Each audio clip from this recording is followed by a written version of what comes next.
aquele anjo sim.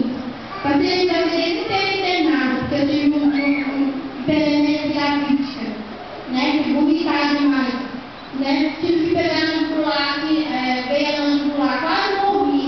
Mas tá aqui, ó, meu bebê, meu sonho, minha família tá aqui, o que eu sonhei.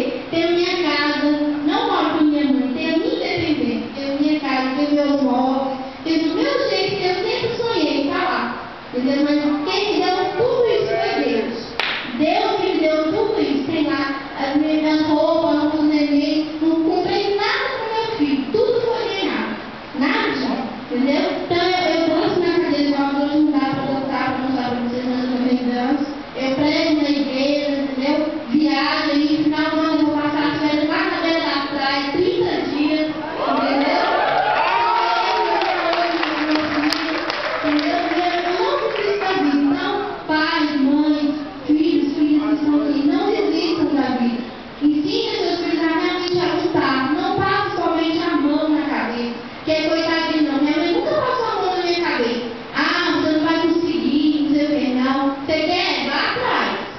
Então sempre eu corro atrás do que eu quero, do meu sonho. Então eu vou montar meu consultório, vou ser um psicólogo aí, tem necessidade de mim, entendeu? Eu vou aprender meus cartões, eu sou um psicólogo que nem conheço nessa Brasília.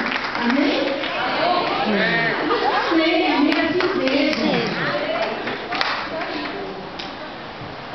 Quem quiser conhecer mais uma história, tá aqui, ó, meu DVD, R$10, tá bom?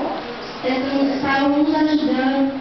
Da minha família, comprando uma DVD. Tem toda uma história aqui, desde quando eu nasci, das cirurgias que eu passei,